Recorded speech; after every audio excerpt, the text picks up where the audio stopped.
Boa noite, galera! Estamos aqui em mais um Espaço Dramaturgos. Hoje estou aqui sozinha para falar com vocês. Deixei Reinaldo de castigo, é isso aí, da outra vez ele me deixou de castigo, hoje é o dia dele ficar de castigo. Hoje o papo vai ser muito bacana. A gente tem duas pessoas muito legais que fizeram parte da nossa carreira também, da nossa trajetória lá do início, nosso querido amigo Francisco Malaquias e também o nosso amigo P,10. Hoje eles vão falar para a gente da carreira dele, como foi o teatro dentro da arte para eles, como que está sendo hoje inserir a arte na profissão deles, e o papo vai ser bem bacana. E é isso aí. Eu hoje não vou poder ficar com vocês muito tempo, porque eu estou num processo de leitura, o diretor me deixou de castigo hoje, fazendo leitura de texto, então eu vou chamar ele aqui. Vem para cá, Reinaldo Barreto Lisboa, vem dividir a tela com a gente. Cadê você, Reinaldo? Estou eu aqui. Boa noite, galera. Beleza? Hoje a cachorrada tá solta, todo cachorro latino aqui no mundo. Ah, é o panelaço. Ah, é, por causa do cidadão que está lá tentando uma tentativa de comunicação. Até os cachorros estão se manifestando. Ai, meu Deus do céu, deve estar zumbindo no ouvido dos cachorros, aquele som só audível para os cães. Deve ser. É isso aí. Beleza, Márcia? Tudo bem? Quer dizer que hoje Tudo você vai bem, ficar descansando. Reinaldo. Nada, descansando nada. Meu diretor me deixou hoje com uma função para ler texto. Puxando minha orelha. Tem que ler texto, tem que ler texto. É, eu sei, muito bonzinho ele. Ó, Jorge Brasil tá na área, ó. Jorge Brasil tá aí, na área. Grande Jorge, boa noite, Jorge. Boa noite, estamos juntos. Aqui com a gente. Sempre. Jorge é um camarada com a gente. Mas sempre bom lembrar, galera, que o Espaço Dramaturgos é um projeto de live, né, da CIA da Capital, Companhia Teatral, que toda segunda, né? Hoje é segunda, né? Ou eu tô doido? Hoje é segunda. Segunda-feira, toda segunda, né, Reinaldo? Toda segunda, 20h15, nós estamos aqui, juntinhos, né, agarradinhos. E as lives do Espaço Dramaturgo, elas ficam aonde, Márcio? Fica aqui, né, disponibilizado no Facebook. Isso, na página da CIA da Capital. E depois a gente coloca também no YouTube, né? Só você entrar lá na CIA da Capital e aí você vai ver todas as lives do Espaço Dramaturgos e as outras coisas também que a gente tem feito, né? Tem uma aula que o Reinaldo fez, bem bacana, sobre Bertold Brecht. Tem também Tertuliana na Tércia lá, se você quiser rir um pouco, vem com a gente. Tertuliana na Tércia, além das lives, que toda sexta-feira tem live Tertuliana na Tércia, às 20 horas. Além das lives Tertuliana na Tércia, também tem os vídeos, os sketches cômicos, né, de Tertuliana na Tércia. Então você chega lá, tem uma playlist, tá? Inclusive aqui nos comentários, tem link para os nossos canais todos, nossas redes sociais. Tá aí o Linktree, que você, através do Linktree, você chega no YouTube, aqui no Facebook, no Instagram. Nós temos link também do canal, o link separado do canal no YouTube. E também temos aí o link do canal do P,10 e temos o link do canal do professor Malaca e um link também, nós vamos falar sobre isso mais na frente, do livro dele, do livro que foi premiado no Lego Literatura, né? Lá o prêmio... Eu não lembro bem a data, mas a gente vai conversar, você vai ver, mas está aí o link, se você quiser adquirir o livro depois, na Amazon está aí o livro, tá? O link. Márcia, e aí? Vamos chamar os caras? Vamos! É um prazer ter com a gente aqui hoje o professor Malaca. Vem para cá, professor Malaca. E também o P,10. Essas duas figuras fizeram parte da nossa história. Na realidade, ainda fazem, né? Mas lá no início fizemos espetáculos juntos, a gente tem uma história junto, fomos para festivais, brigamos muito, mas hoje estamos aqui, curtindo uma live bem bacana. Sejam bem-vindos, meninos. E, Reinaldo, vou deixar você, estou aqui só ouvindo e fazendo a leitura do texto. Tá bom? Um beijo, boa live para vocês e até daqui a pouco. Eu volto, hein, no final, hein? Tô só ouvindo. Eu vou tirar você da cozinha. Esse negócio de você ficar fazendo live da cozinha, fica me dando uns rasantes aí, me dando umas bola fora aí. Não é a cozinha, não. Eu vou te mostrar o texto, depois eu trago o texto aqui para você ver. Ou vai ficar na surpresa? Não, vamos surpresa nada. 2020 já tem muita surpresa, não? Então vamos embora. Muito, né? Tá bom, então. Beijo, meninos. Boa live para vocês aí. Valeu. E aí, galera? Bem-vindos, Francisco Malaquias. Bem-vindos, P,10, Alain, nosso camarada. E aí, como a Márcia falou, né? Temos uma trajetória em comum, uma história junto, né? O que nos deixa muito felizes, muito honrados, né? De olhar para trás e saber que a gente construiu alguma coisa lá atrás. Vocês também? Pode, professor Malaca, falar com a galera aí, cumprimentar o pessoal de casa. Fica à vontade. Olá, família aí da Companhia da Capital. Gente, olha, estou muito emocionado, porque a tecnologia tem nos proporcionado cada coisa na nossa vida que você nem imagina, né? A gente está aqui agora, parece estar tão distante, mas ao mesmo tempo tão perto. E eu estou muito feliz por estar aqui, tendo essa oportunidade de poder falar com vocês, falar com meus amigos, que tanto tempo nós não nos vemos, e ter essa oportunidade agora de poder falar sobre teatro, sobre uma coisa que a gente viveu muito tempo e que eu ainda inspiro o teatro, ainda apesar de não estar nessa carreira, mas tudo que eu faço, o teatro está presente e estar aqui agora para falar de teatro, de produção de texto no teatro, para mim, é uma coisa maravilhosa e vou fazer com muita alegria, com a participação de todos vocês, e a gente possa contribuir para que essa nossa conversa seja a mais alegre possível. Beleza, valeu, Skin. A gente está muito feliz, né? Semana passada tivemos aqui Beto Café e Patrícia Ariel, também, que teve a trajetória junto. Você também, na mesma época, né? Também com a gente lá no teatro. E hoje, tendo você aqui e o Alain, chamar de P,10 só é difícil, Alain. É complicado. Igual chamar o Gerson de Beto Café foi difícil. Mas a gente vai chegando lá. Fala aí, Alain, fala com a galera aí de casa. Eu aprendi hoje a falar o nome dele.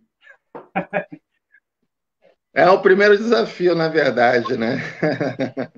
Mas, satisfação máxima estar aqui, né, nessa situação com vocês hoje. É uma doideira, né, cara? Porque a gente, às vezes, não vai imaginar que, por exemplo, poxa, eu assumi essa história de P,10 tem 17 anos, basicamente no período início dos anos 2000, assim, que eu estava meio que fazendo essa transição aí, né, meio que do teatro pro rap e tal, né?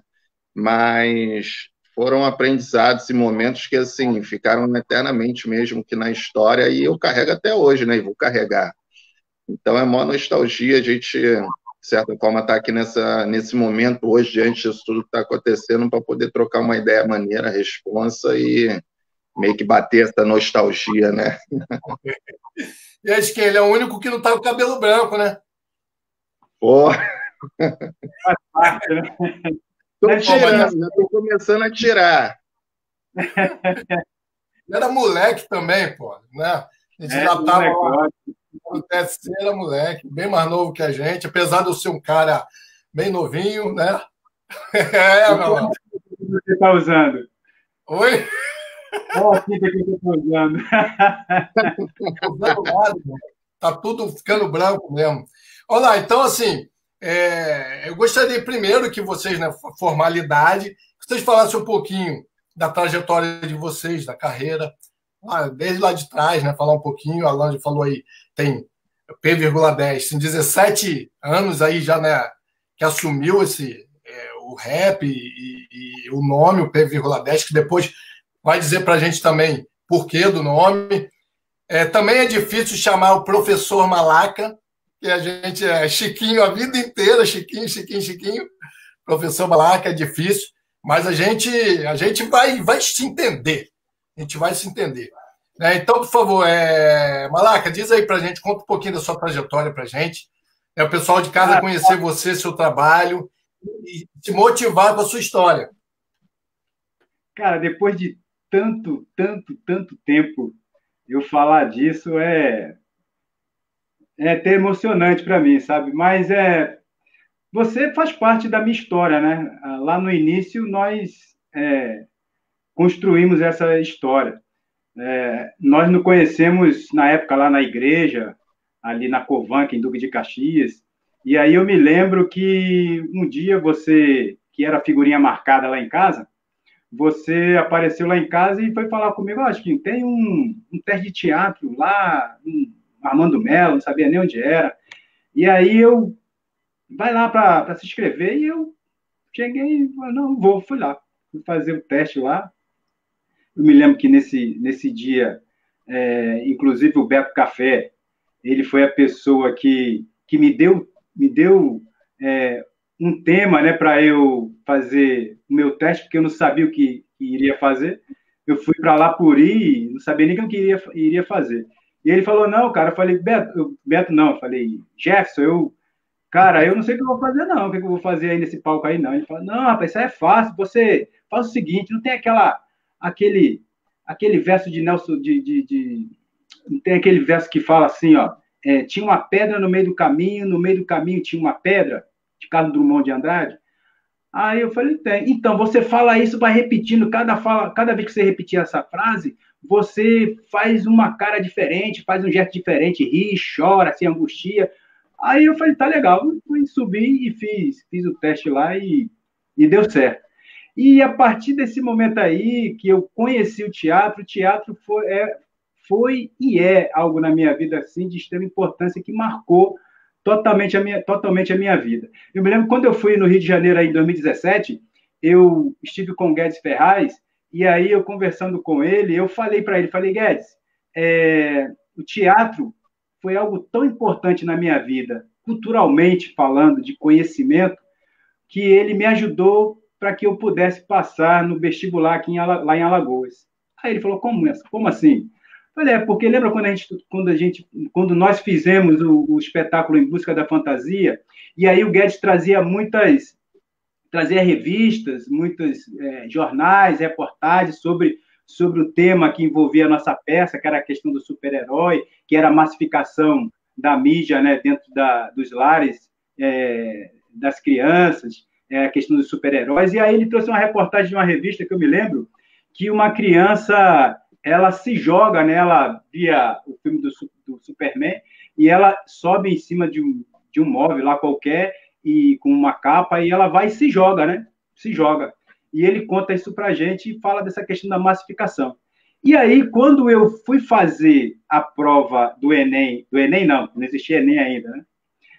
Lá chama-se um outro nome que se dava, olha, que nem lembro mais. E aí, né, eu passei na primeira fase, na segunda fase eu fui fazer a redação.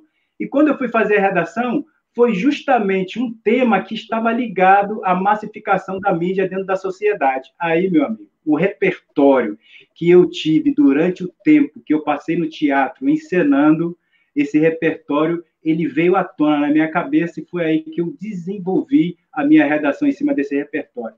Então, o teatro tem um valor importantíssimo na vida, né, do indivíduo, que ele traz um conhecimento, ele armazena um conhecimento na memória da pessoa, em que ela leva para toda a vida dela que pode esse conhecimento, ele certamente vai contribuir para a sua vida em qualquer momento. E hoje eu estou aqui em Maceió, sou formado em letras, com habilitação em língua portuguesa e língua espanhola pela Universidade Federal de Alagoas. Em 2007, eu participei de um concurso de literatura no gênero teatro e fui contemplado, né, contemplado, ganhei o prêmio e continuei nessa trajetória de agora como professor, né, como professor. e estou até hoje fazendo nessa caminhada. Agora, com a pandemia, nós estamos parados, né? E aí, o que acontece? Essa pandemia, essa parada mundial que está acontecendo, ela foi importante para mim no sentido que eu descobri uma outra maneira de mediar o conhecimento com as pessoas de maneira bem democrática, que é através do meu canal com estudo de redação para quem vai vai fazer o Enem, e aí eu tenho um canal de redação. E aí hoje eu sou funcionário da Secretaria de Segurança Pública aqui de Alagoas e também sou professor de língua portuguesa e redação. E sou um apaixonado pelo teatro e sempre serei, né? E espero poder contribuir aí com vocês, né, nessa nossa conversa hoje sobre essa produção de texto no teatro. Beleza, beleza. A internet está um cadinho lenta hoje, mas deu para ouvir tudo claramente. Uma trajetória muito, muito bacana, né? Muito bonita, e acho que ninguém passa pelo teatro assim, fica imune, né? Todo mundo sabe que... A gente até brincava, né? Coisa do bichinho. O bichinho do teatro entra na veia. Ainda que você não continue lidando com aquele universo profissionalmente, mas vai levar muito dele para a vida. P,10. Fala para a gente aí a sua trajetória, inclusive, não só para o público de casa, porque tem muito tempo que a gente não se vê, né? A gente se encontrou num festival um determinado ano, muito rápido, né? Então tem muito tempo. Então também vou saber um pouquinho da sua trajetória, do Chiquinho, eu já conheci um pouco, saber um pouquinho da sua trajetória aí. Conta para a gente, por favor. Fala para a gente sua história. Pô, vou puxar puxar uma linha do tempo agora na memória, que faz tempo que eu não falo, né? Dessa maneira, mas é muito interessante, cara, porque era novo, né? Eu era novo e aí tipo, tudo começou fazendo teatro com o nosso amigo lá, que eu não sei nem como é que anda a vida dele e tal, Monteiro, né? Isso lá para os anos de 1998, olha só, 1998, eu tinha uns 16 anos, e aí foi meu primeiro contato assim, com o teatro. Dali eu fiz um curso rápido com o Monteiro, né, de 3 meses, e dali eu fui fazer um outro curso no ano seguinte, em 99, com o Guedes, né, e aí foi essa caminhada aí, se não me falha a memória, até 2002, basicamente ali eu falo, na verdade, eu falei até errado, né, eu mandei o release falando, a gente vai ficando velho também, não tô mais novinho, a gente vai ficando velho e vai falando o que eu falei que em 2003 eu comecei minha caminhada como P,10, mas foi 2002 mesmo. Na verdade, são 18 anos fazendo rap, né, como eu posso dizer, de maneira profissional, né, desde que o P,10 surgiu. E aí, assim, foram momentos assim que a gente, montou espetáculos, eu tive, um contato com a experiência de vocês, com a experiência de mais uma galera que passou ali naquele grupo, que a gente trabalhou, rodou festivais e tal, que, assim, eu não tenho dúvida nenhuma de que carrego até hoje, porque a minha música, eu não sei se vocês tiveram essa possibilidade de conferir aí alguns trabalhos que a gente vem fazendo aí ao longo desses anos, mas, por exemplo, os clipes que eu tenho lançado, né, tenho roteirizado, e aí tem toda aquela bagagem que o teatro, de certa forma, me possibilitou, que, eu estava falando ainda há pouco, né, que a gente faz com um orçamento muito baixo, às vezes com 3 pessoas, eu, câmera, mais às vezes um ator, uma atriz trabalhando comigo ali, e aí a gente faz um trabalho que o pessoal fala que tá bacana, né, que a galera tem curtido aí, mas tudo isso graças a uma visão que a gente adquiriu, né, ao longo dessa trajetória aí, de concepção de roteiro, cena, ideias, figurino, adereço. Isso se não fosse tipo aquele momento lá que a gente teve, posso dizer desse período, pelo menos para mim, que foi gratificante, de 98 a 2002, vamos dizer, 5 anos nessa brincadeira aí, que não era brincadeira, Mas isso meio que eu carrego até hoje. Eu carrego até hoje. Eu vejo uma evolução assim e uma construção enorme dentro desse processo, porque muito da minha música tem, eu até falo, né, essa coisa do que é o hip hop malandro, que foi um dos fascínios que, de certa forma, eu aprendi no teatro, né, naquele contato, muita gente não sabe, mas a questão da malandragem que eu incorporo dentro da minha musicalidade é advinda desse universo teatral, desse meu fascínio pela ópera do malandro lá do Chico Buarque, que eu tive a oportunidade de no encerramento de uma das turmas lá do Temã lá, poder participar e ficar encantado com aquilo ali. E eu já tinha uma coisa de escrever, de compor naquela época que, eu somei uma coisa com a outra. E aí, assim, eu estava vendo o Chiquinho, né?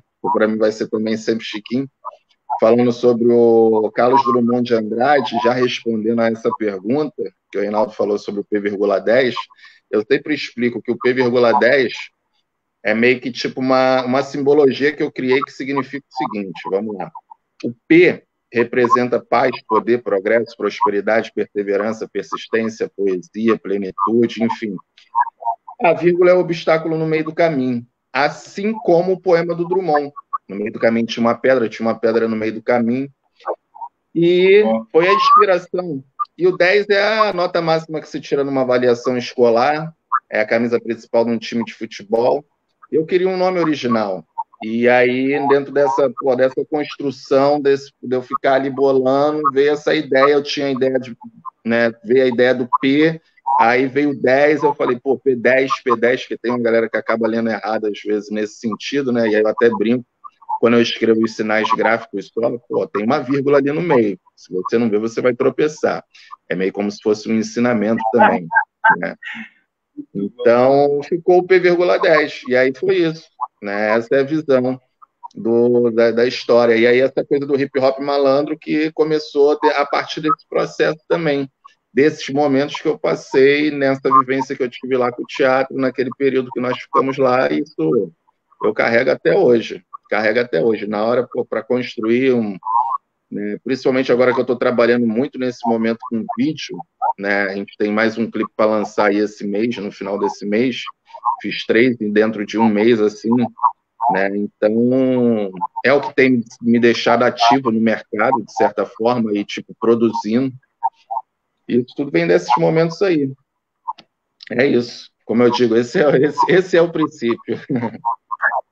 Reinaldo. História... Oi. O nome do cara já é um texto, meu irmão. Tu viu o cara? Eu ia falar exatamente. Carlos Drummond de Andrade.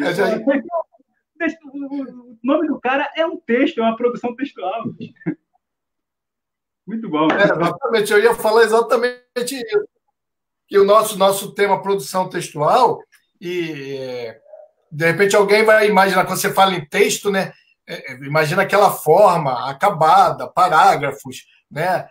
Tudo certinho ali, mas texto é tudo que pode ser lido, interpretado, né? Temos aí o texto imagético, o texto verbal, texto sincrético, temos, né, tudo que pode ser interpretado é o texto, né? E realmente, assim, lógico, tem coisa que o autor, assim como o P,10 foi o autor do seu nome, tem coisa que só o autor vai saber a profundidade da coisa. Agora pode dar outra interpretação, mas o autor sabe o que ele quis dizer, e isso ele vai levar com ele. Muito bacana saber dessa simbologia do nome, cheio de sentido, bacana mesmo. E aí eu quero aqui, deixa eu antes de passar aqui a bola, deixa eu ver que chegou uma galera aqui. Primeiro o Jorge Brasil fez um comentário aí para a Márcia. Hoje é o dia de lembrar o alienista de Machado de Assis, pois o povo amarelou e estamos presos na Casa Verde. Olha que dá um rap legal, hein? Jorge é um ator, para quem não conhece, é um ator lá da Bahia, que tem um trabalho fantástico no ambiente urbano, nas ruas, né? Rogério Araújo, boa noite, meu irmão, professor também. Esse cara é o cara mais louco que eu já vi na minha vida. O cara é professor de teatro e professor de química. muito doido. É diretor de TV também. E a química, meu Deus do céu. Minha amiga Tânia Coen, que está sempre com a gente aqui, lá de Portugal. Brigadão, querida. Bom ter você com a gente mais uma vez. Jajá Fernandes, Jair Oliveira, salve, salve. Chegou o pastel. Ele só quer saber de pastel. Só quer saber de pastel. E aí é o seguinte, quando fala em pastel aqui, né? A gente sempre tem que falar no Rei do Pastel, que é nosso parceiro aqui em Rio das Ostras, o melhor pastel da cidade, a melhor batata da cidade, mas não é sempre que vem aqui, não. A gente cita sempre, mas não é sempre que o pastel está aqui para a gente, não. Às vezes, Márcia tem que fazer o pastel também, né? Pô, ficar só esperando o Rei do Pastel trazer. Então, vamos lá. Eu queria propor aqui um exercício, ver se possível. Vocês, eu conheço um pouco da trajetória de vocês, principalmente no teatro, e sei que vocês tiveram contato com alguns autores, né? Alguns autores, dramaturgos teatrais, com algumas obras-primas da literatura brasileira. Aí eu queria saber de vocês, dos trabalhos que vocês fizeram em teatro, qual desses trabalhos foi o mais impactante para vocês? E se é possível puxar na memória aí, qual foi a impressão que se teve na época e qual a impressão que se tem hoje desse texto? Né? Se mudou alguma coisa em termos de análise e tal. Ô, moleque, vamos começar pelo mais velho, tá? Sempre. Mais velho tem prioridade. Vai, Malac. Compreendeu? Conseguiu me fazer... Olha só, meu irmão, não tem como eu não falar de Judas em Sábado de Aleluia, a peça de Martins Pena, porque é de uma grandiosidade em termos de um contexto cultural que traz uma reflexão para a sociedade que é de extrema importância. Na época, quando nós fizemos o Judas em Sábado de Aleluia, nós sabíamos que era uma comédia, né, de costume da época, do século XIX. Nós tínhamos uma visão bem superficial ainda sobre a obra, mas se hoje, como professor, como estudante da linguística textual, eu vejo essa grandiosidade da peça O Judas em Sábado de Aleluia, de Martins Pena. E aí a gente vê como funciona essa produção do texto dentro da peça teatral, desse gênero. A gente vê que a peça ela traz uma reflexão, uma crítica dentro da sociedade naquela época, do século XIX, né, do romantismo, onde retratava, não aquela zona urbana, imperial, das elites, da burguesia, mas retratava aqueles indivíduos do campo mais simples, os costumes que eram costumes que não eram valorizados na época, onde se dava o valor à sistematicidade daquela sociedade, naquela época ali.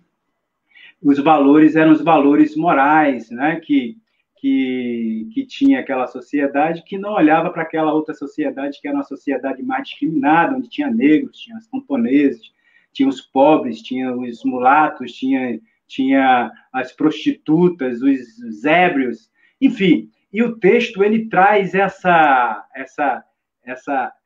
crítica, né? Essa crítica dentro da peça de uma sociedade que não era vista dentro daquela sociedade romântica que existia na época. E a gente traz para o dia de hoje também isso. O texto, a gente vê que hoje nós vimos que esse sistema ele continua se refazendo, porque nós temos aí, dentro de uma sociedade urbana, mesmo urbana, nós temos as favelas também que não são vistas dentro do sistema político como prioridade dentro da sociedade. E aí essa peça teatral ela traz essa conscientização dessa sociedade que existe, que é plural, que é uma sociedade criativa, que é uma sociedade que faz, que trabalha, que age, que pensa, que filosofa, que a peça, hoje eu vejo que a peça Judas em Sábado de Aleluia traz para mim esse repertório variado de pessoas, de indivíduos, inteligentes e criativos que o sistema tanto massifica de maneira negativa.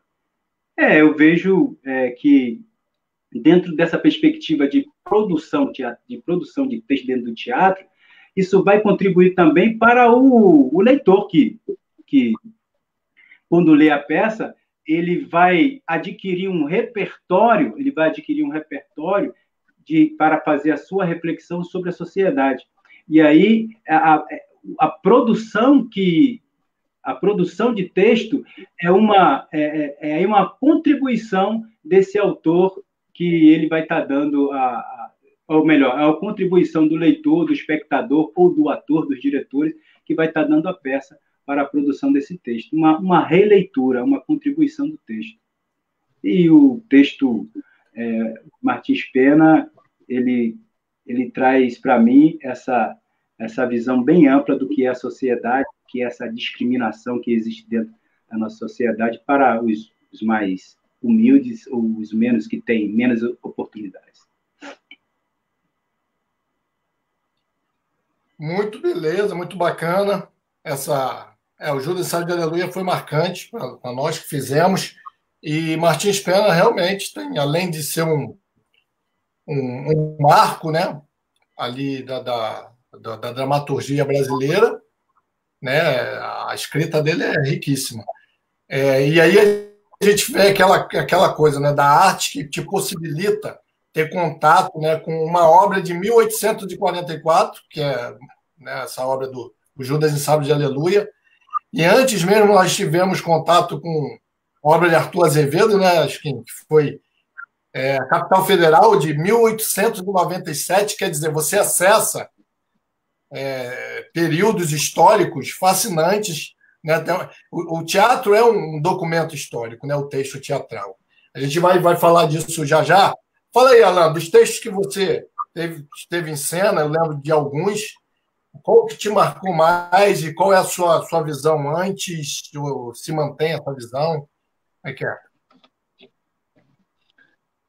Poxa, eu fiz alguns trabalhos, mas assim, eu já falei, basicamente já dei a planta dele. Do que me chamou a atenção, do que me marcou de certa forma, até por conta do que eu faço hoje, foi justamente um trabalho que não era vamos dizer assim, um trabalho de grupo, né?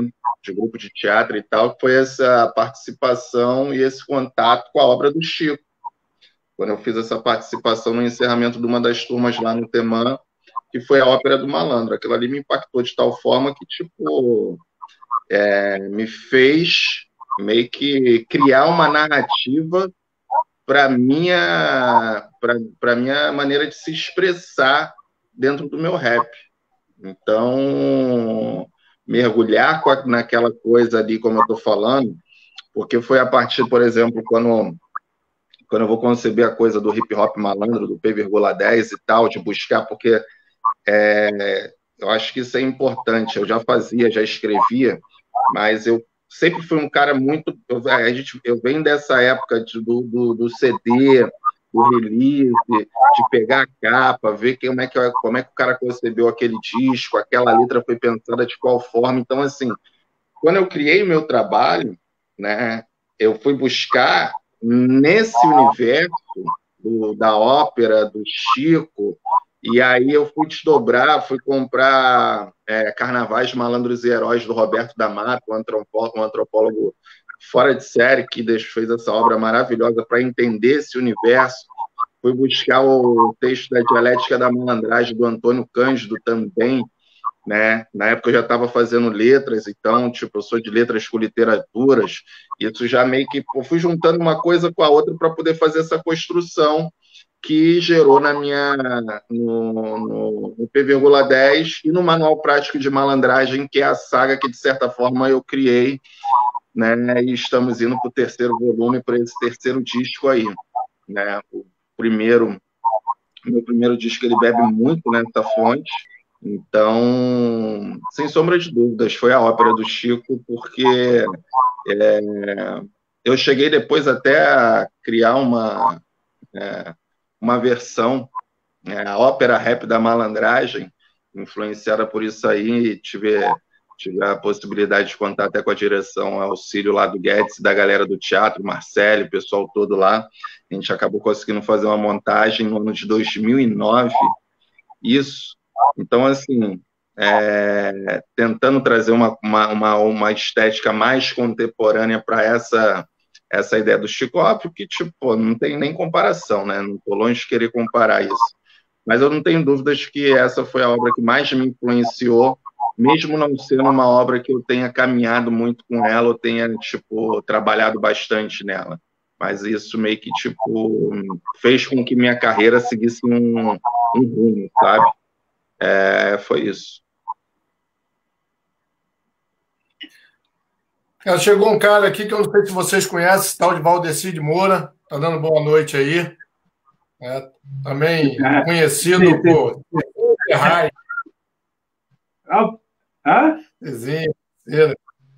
Cizinho Ferraz chegou ali, ó. Um cara também que andou bastante com a gente também nessa caminhada teatral aí. Cara, assim, meu filho agora é um estudioso de música autodidata, mas ele já esteve dentro de escola de música e tal. E sempre que ele conversa comigo sobre música clássica, que ele vem trazer os compositores e tal, eu fico pensando nessa riqueza de repertório que a arte traz para o indivíduo, né? Que talvez, se não fosse a arte, ele não teria acesso a essa, né, a Bach, Beethoven, Mozart, Schubert e outros tantos. Mesmo que em casa a gente estimulasse, né? Mas ele encontrou esses autores. No teatro, quando a gente ouve assim, né, não só no teatro, mas a caminhada, né, você vê a gente ter contato com nomes da literatura brasileira, da dramaturgia brasileira, com pensadores, né, do intelectuais, tal, isso tudo que a arte traz para a gente, nos possibilita. E aí eu sempre vou pensar na ferramenta que não é utilizada dentro da educação, que poderia estar ajudando na formação para caramba, e acaba não acontecendo. Outro que chegou aqui também, Alex Fabiani. Boa noite, rapaziada. Não, Dom Robert, na hora que eu cliquei aqui mudou. Dom Robert, estava sentindo sua falta, hein? Um ator lá de Niterói. Agora sim, Alex Fabiani, estou aqui também ligado em vocês. Aí. Leleco Fu, conhece? Leleco Fu? Esse é o cara. Vai estar com a gente aqui também, agora no próximo mês, ele vai estar aqui com a gente.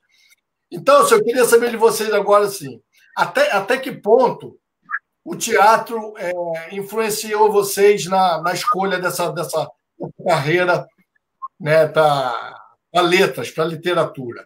Até que ponto teve essa influência ou não teve, também não é obrigado a ter? Porque a gente fala de teatro que pode ser que tenha surgido depois, mas de que maneira ele influenciou? Fala aí, Malaca. Cara, olha, o teatro, ele, como eu já disse, né, ele sempre teve presente na minha vida, né, mesmo depois que eu deixei de atuar. Ele sempre teve presente. Tanto é que o teatro me estimulou à escrita, né, me estimulou à escrita. E esse estímulo de escrever peça teatral, ele me fez escolher um curso dentro da graduação, que foi justamente letras, né? Então, o teatro, ele é algo que parece porque não podemos dizer que é uma outra pessoa, mas é um segundo Francisco, é um segundo Chiquinho, vamos dizer assim, onde ele diz para mim o que é bom fazer.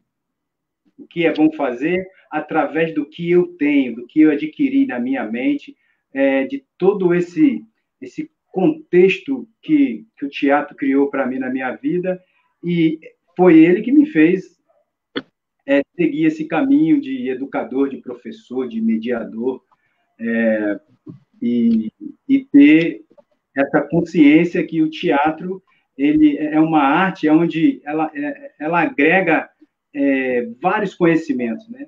Dentro do teatro, você agrega ali conhecimento da psicologia, da sociologia, enfim, vários conhecimentos você agrega dentro do teatro. Então, o teatro, para mim, é de uma riqueza tão imensa que ele me traz a possibilidade de poder crescer cada dia em termos culturais, intelectuais, e por isso o teatro ele me deu na verdade, essa oportunidade, foi uma oportunidade que o teatro me deu, eu posso dizer, de ser o que sou hoje, de ter o que tenho hoje, o teatro é que me proporcionou isso.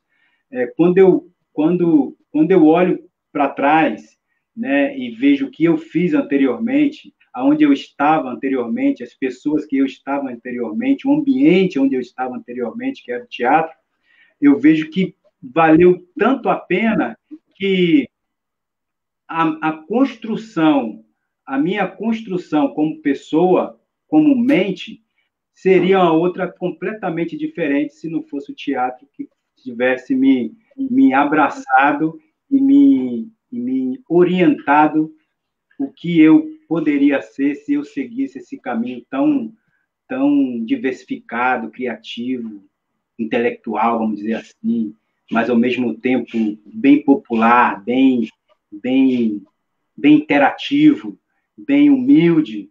Então, o teatro ele tem essa marca na minha vida como profissional. Show! A gente falou aqui na semana passada sobre o teatro como a arte transformadora, né? Que foi exatamente o que nós vimos com a Patrícia e com o Beto aqui. Chegou aqui o nosso amigo Marcos Silvestre, obrigado por estar aqui, lá da tua terra, Chiquinho.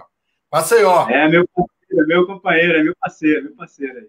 Muito obrigado por estar aqui com a gente, prestigiando aqui o Malac, prestigiando a todos nós, né? Valeu mesmo. Alan, diz aí pra gente, o teatro teve também esse impacto aí? Até que ponto ele definiu a sua carreira?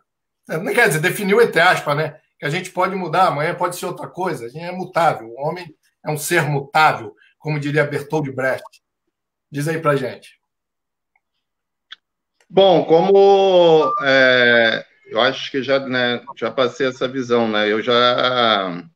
O teatro ele vai influenciar bastante nessa coisa, porque quando eu quero fazer rap e decido fazer, né, botar isso para frente de fato mesmo, eu trago isso pro meu processo musical assim, no começo assim de uma maneira muito forte, né? Cheguei a fazer algumas experimentações, trazendo atores para apresentações que eu estava fazendo em alguns espaços e tal. Na época eu já estava frequentando a Lira de Ouro, um espaço lá de Caxias, para quem não sabe, no Centro Cultural.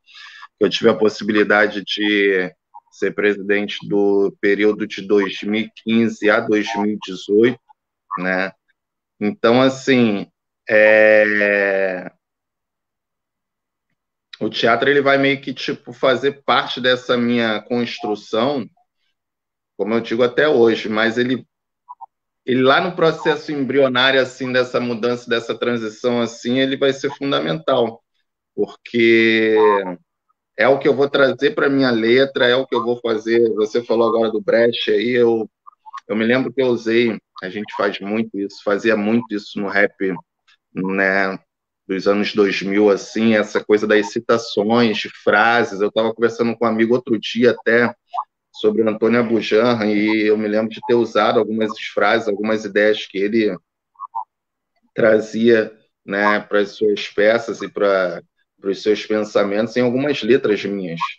Então, quer dizer, a influência ela é enorme porque a bagagem meio que é o meu repertório, uma coisa que eu fui aprender até na época da faculdade, estudando com um professor fora de série também, né? A gente sempre carrega um repertório que ele vai sendo construído meio que ao longo das nossas vivências, sabe?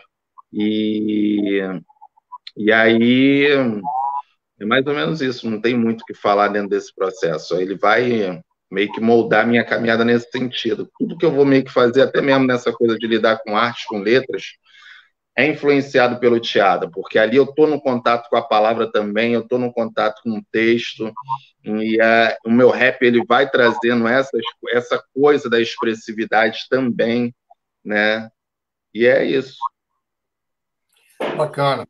E aí vocês, como o Alan, além de rap, é um educador, o Malaca, além de escritor, também é um educador, e eu considero os dois como atores, porque mesmo que estejam afastados do palco, vocês tiveram uma formação, tem um histórico construído no teatro, então eu considero vocês como atores, sim. E a gente sabe que no teatro nós temos todo um universo textual, né? Não só textual, mas a dramaturgia não é só através, não se exprime só através de texto, mas tem a própria dramaturgia sem o texto, né? No universo literário, a gente tem obras fenomenais, né? Nomes fantásticos, tanto no Brasil quanto fora. Mas eu quero saber de vocês, enquanto editores, essa bagagem toda de vida, né, no teatro, essa bagagem toda de estudo mesmo, da literatura, que não é só o teatro, acho que o teatro pode ter aberto em um horizonte, mas vocês estudaram muito depois disso, outras coisas. O próprio universo do rap, porque é uma música muito textual também. E aí, como educador, como é que vocês aplicam isso, né, para os alunos? Como é que vocês levam isso para esse momento de tanta responsabilidade, que é estar na frente de uma turma, na frente de jovens, e que muitos deles nos veem como espelho, e aqueles que não veem como espelho, a gente tem que mudar essa mentalidade. Então, eu queria saber de vocês como é que vocês colocam em prática toda essa bagagem adquirida, não só no teatro, mas também no estudo literário, no estudo da música, no estudo do gênero, no caso do rap, no estudo no caso do Chiquinho, da própria dramaturgia, que ele tem um livro publicado. Então, como é que vocês levam isso para a sala de aula? Sala de aula, entre aspas, né? Não é o espaço físico, mas o fazer da sala de aula. Deixa eu... Pode começar a fazer hoje, Chiquinho. P,10. Deixa ele com a palavra aí. Então lá. Bom,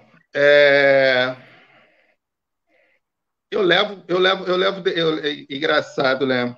Que eu estou lembrando agora aqui que, por exemplo, eu começo muitas em todo início de ano, uma coisa que às vezes eu nem tinha me tocado e me veio essa lembrança agora, né? Eu sei que toda vez que eu entro numa turma nova, eu meio que, procuro, eu meio que chamo as minhas primeiras aulas de dinâmica de socialização, que é algo que eu aprendi dentro do teatro. Então, eu venho com um repertório bem teatral para cima deles, sabe? Fazendo atividades e jogos, como trabalhando memória, como aquela coisa de falar a letra no nome, associar a um objeto, a um sentimento que tem a mesma inicial, aquele jogo de esconder alguma coisa, tirar o aluno dentro de sala e depois trazê-lo de volta para ver se ele vai conseguir descobrir o que foi que mudou, e mais algumas outras atividades. Então, assim, eu já meio que já chego na sala de aula meio que trabalhando teatro com eles indiretamente, sabe? Isso vai meio que se perfazendo, que aí quando eles descobrem que eu faço rap, aí começa a virar uma outra situação, que aí a gente começa a trabalhar com improviso, né? Que é pegando, às vezes, a situação do momento ali, às vezes uma pergunta, uma questão, e aí você começa a desenvolver um raciocínio, e daqui a pouco já está o aluno também tentando fazer alguma coisa parecida, ou querendo competir contigo, porque o jovem, ele é assim, né? Ele também gosta de... né? Ele pega na hora, ele tenta pegar já na hora e já tentar reproduzir. Então, o teatro ele vem funcionando muito dentro de sala de aula para mim nesse sentido. Fora outras situações que, às vezes, eu acabo, por exemplo, aqui na escola da Prefeitura do Rio que eu trabalho, eu sou professor de português, mas a gente existe um projeto da Prefeitura chamado FECEM, que é um projeto de música, e eu acabo sendo um dos responsáveis por essas turmas, em montar uma turma, em trabalhar uma dinâmica de uma letra com eles ali, deles produzirem, deles fazerem a composição, e aí criar uma situação meio que dramática, uma situação de palco, para eles apresentarem essa canção que eles trabalharam ali. Então, ali eu jogo toda aquela minha experiência, essa vivência que eu tive no teatro para esse tipo de situação, né, que fatalmente não ocorreria, porque, por exemplo, eu não sou, tem um professor de música na escola, mas acabou que meio que a pessoa responsável, que fica responsável por um projeto desse, né, sou eu. A escola meio que me deposita essa confiança para trabalhar. A gente conseguiu até, em 2 situações, né, ser contemplado, ser premiado com...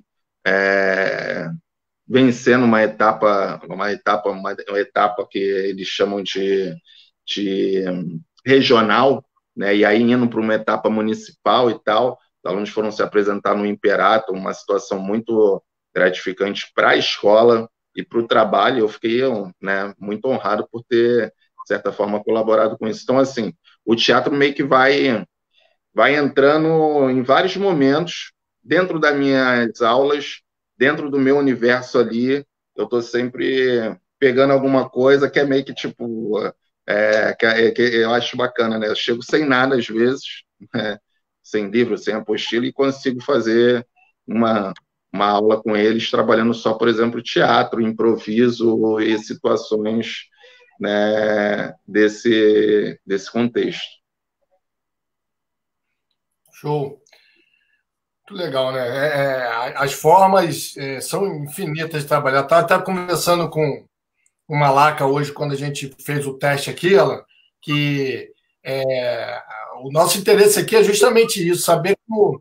A gente está interessado na academia. A academia já tem muita coisa escrita sobre métodos, formas, né? Mas a gente quer saber como que as pessoas estão lidando e como que vem trabalhando, utilizando o potencial, sua arte, né?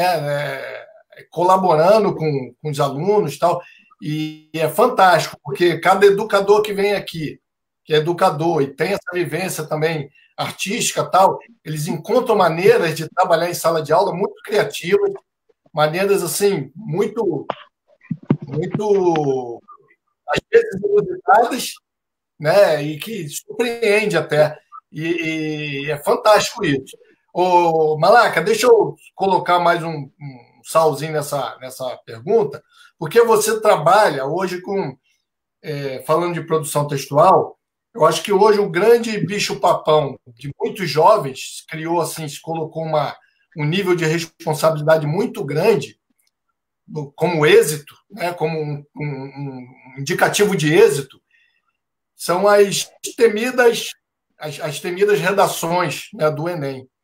Então, eu queria que você emendasse na tua fala, além de falar como você traz isso para a sala de aula, que você já emendasse nesse contexto de produção textual para um resultado, para ter um resultado, né, para ser avaliado, né, que eu acredito que é o nosso sistema educacional, né? De uma maneira, eu acho que aí cada pessoa recebe de um jeito, deve ter jovens que têm esse peso, né, grandíssimo, né, nas costas, e outros nem tanto. Aí eu queria que você trouxesse a sua experiência também nesse universo, porque você também foi corretor de redação do Enem, né? Então traz essa bagagem para a gente aí, para a gente saber como é que é. Deixa eu falar uma coisa para você. A gente tem que diferenciar aqui algo muito importante, que é a escola pública e a escola particular. Eu tive pouca experiência na escola pública, dei aula em escolas públicas aqui em Maceió, mas não foi por muito tempo, e a maior parte do meu trabalho foi em escola particular, com alunos do ensino médio, ensinando redação. Ensinei algum curto período, ensinei língua espanhola, ensinei também literatura, mas a maior parte do tempo foi redação, onde eu tenho me especializado cada dia mais dentro desse assunto. Então, assim, nós temos, por exemplo, a escola pública, ela é muito rica porque ela dá oportunidade ao professor de participar, de fazer projetos, de ter uma ligação mais interativa com os alunos. O professor ele tem mais, vamos dizer assim, mais autoridade em sala de aula em algumas escolas. A gente vê muitos casos aí de abusos de alunos contra diretores, mas, em geral, na escola pública, você tem uma maior facilidade de trabalhar esses temas transversais dentro das escolas. Na escola particular, no meu caso, né, no meu caso especificamente, que eu trabalho com ensino médio, com adolescentes, né, que é preparação para o Enem, logo no início, eu senti uma dificuldade, porque eu ainda não entendia. Eu fui para a sala de aula sem entender a cabeça desse aluno, como ele pensava dentro da sala de aula, porque ele não é mais aquele aluno, ele não é mais aquele aluno de 10, 20, 30 anos atrás, ele é um outro aluno, ele é um aluno que faz parte dessa revolução tecnológica que nós temos hoje em dia. Só para ilustrar, dentro de um contexto, do livro de Stuart Hall, que fala sobre o sujeito pós-moderno, né? O sujeito pós-moderno. E aí a gente vê que, quando ele fala desse sujeito, que existiu um sujeito que era o sujeito iluminista, que existia um sujeito que é um sujeito sociológico, e agora existe o sujeito pós-moderno, a gente vê como esse alunado mudou. Porque aquele aluno do iluminismo era um aluno individualista, ele tinha tudo pronto, ele ia na biblioteca, ele sabia que ele ia estudar para ser o quê, ele queria ser um advogado, ele queria ser um professor, ele queria ser um médico, ele já sabia disso. O sujeito sociológico, ele começa a se interagir mais com o outro, ter essa interação.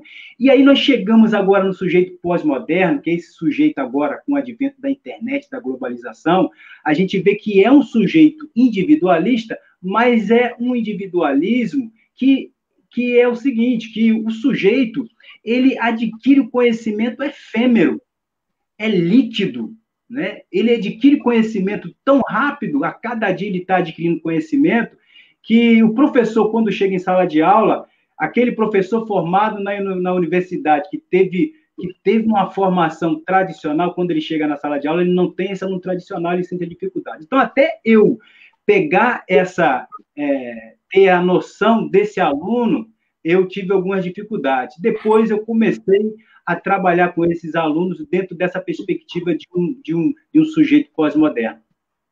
E aí você começa a fluir mais em sala de aula.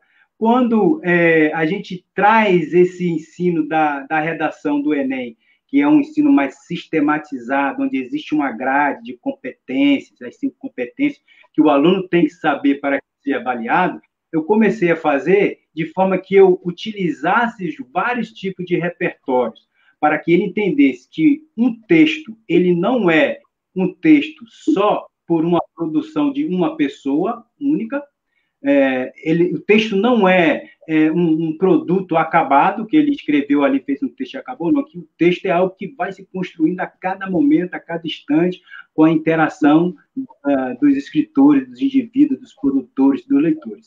E aí, mais especificamente, falar sobre a redação, de como você tem um êxito na redação, a gente procura fazer o quê? É dizer para o aluno que existem as competências, por exemplo, a competência 1, onde ele vai ter que estudar a forma gramatical desse texto, como ele vai utilizar os verbos, os pronomes, né, os elementos coesivos, como é que ele vai utilizar toda essa parte, essa engrenagem da gramática dentro da redação.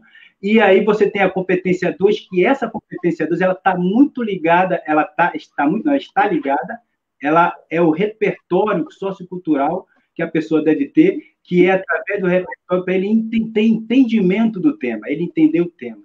E esse entendimento do tema, ele precisa ter um repertório sociocultural para que ele possa falar sobre esse tema, abordar sobre esse tema. E depois vem a competência 3, onde ele vai desenvolver o tema. E depois ele tem a competência 4, que é o mecanismo linguístico, que são os elementos coesivos que ele vai utilizar na redação, para que a redação tenha os seus enlaces, né? As suas retomadas, né? Os elementos que fazem, né, o mecanismo do texto, e, por fim, ele tem a competência 5, que é a proposta de intervenção, aonde ele vai dar a proposta para tentar ou dar uma proposta para solucionar aquele problema. De não solucionar, mas ele propor essa solução, onde ele vai discorrer aí sobre 5 elementos. E essa é uma parte estrutural de como você deve produzir a sua redação.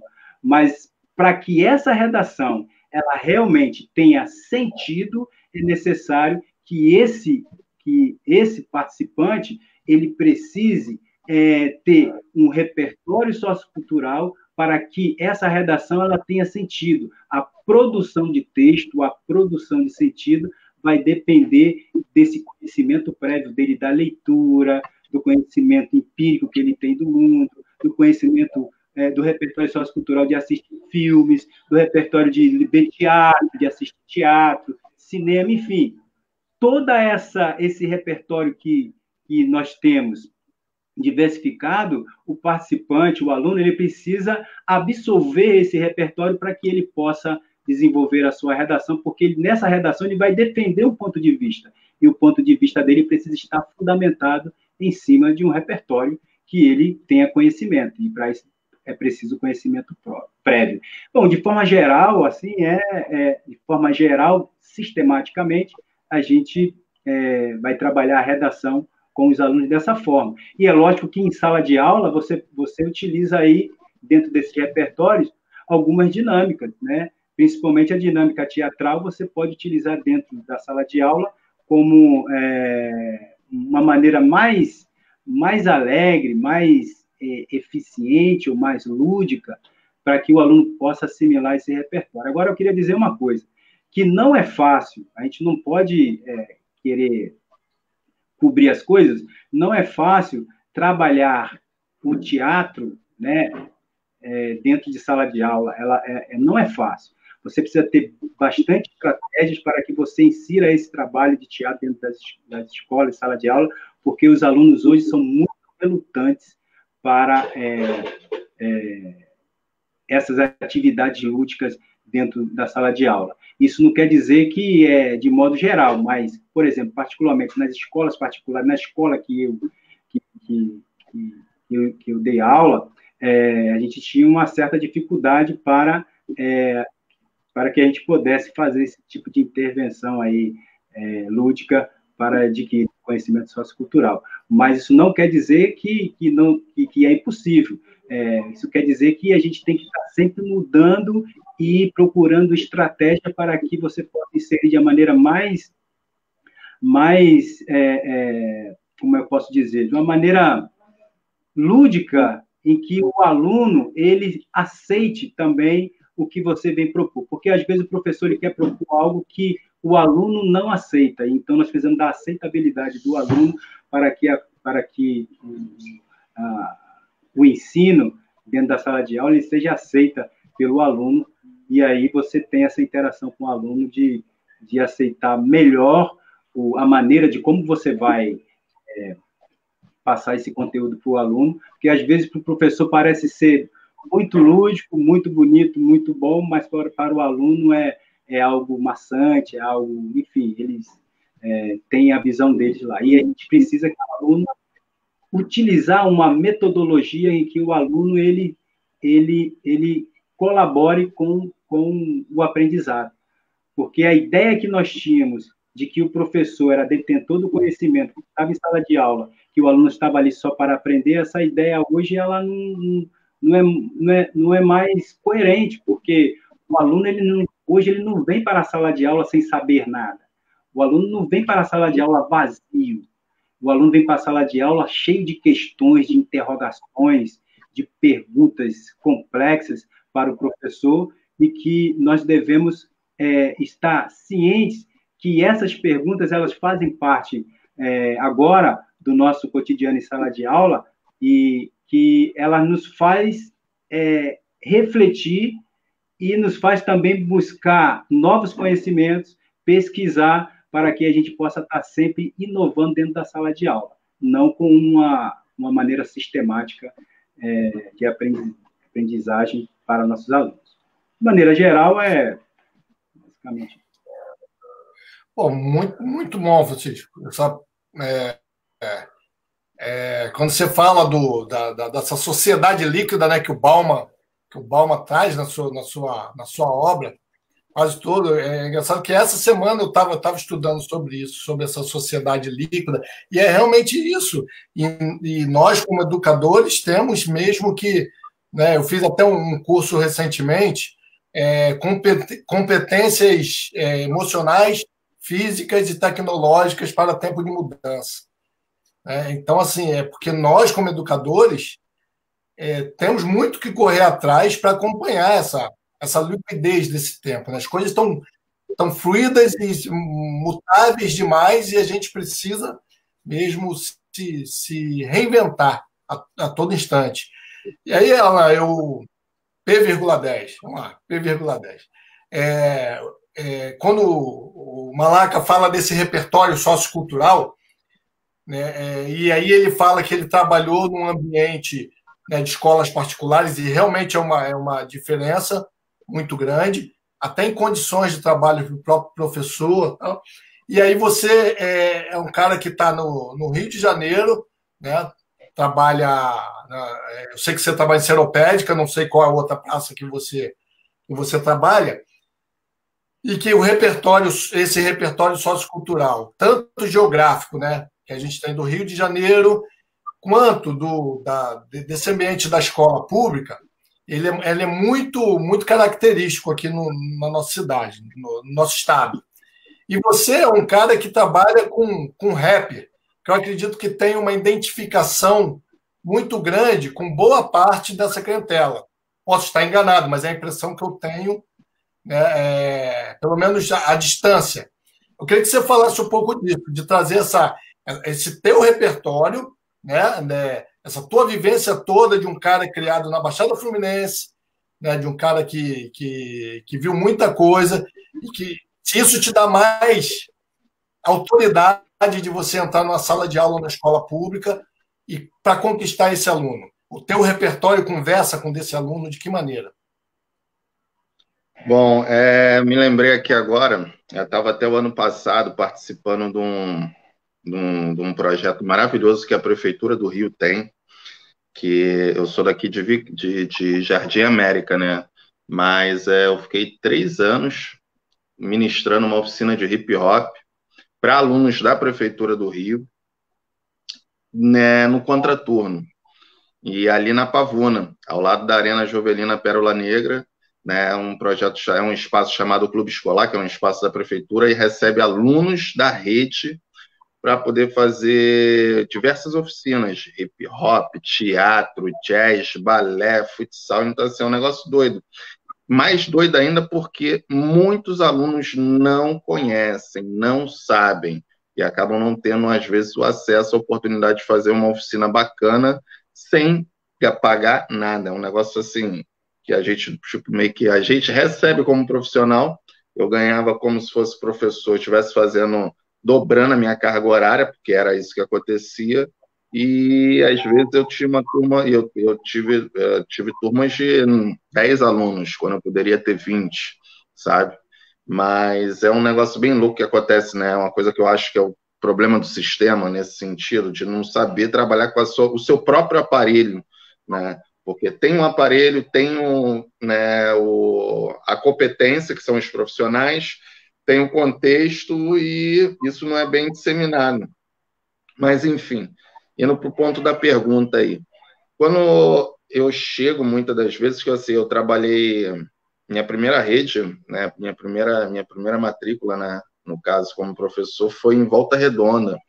Então, era muito louco, porque lá é uma outra realidade, né? Eu trabalhei lá 8 anos, então você faz traçando um paralelo do alunado que eu tinha lá para o alunado daqui, e 2 redes públicas, é uma distorção assim absurda, simplesmente pelo fato deles estarem no interior, onde, mesmo com toda a tecnologia e tal, aquilo que é o que a gente diz hoje, que tira o aluno do universo, às vezes tira a mente do aluno do universo da escola, que são as redes sociais, são os jogos, né? Todo aquele universo ali que ele tipo vive do lado externo da escola, você não via com tanta influência num município que é mais afastado do centrão da Babilônia, que é o Rio de Janeiro.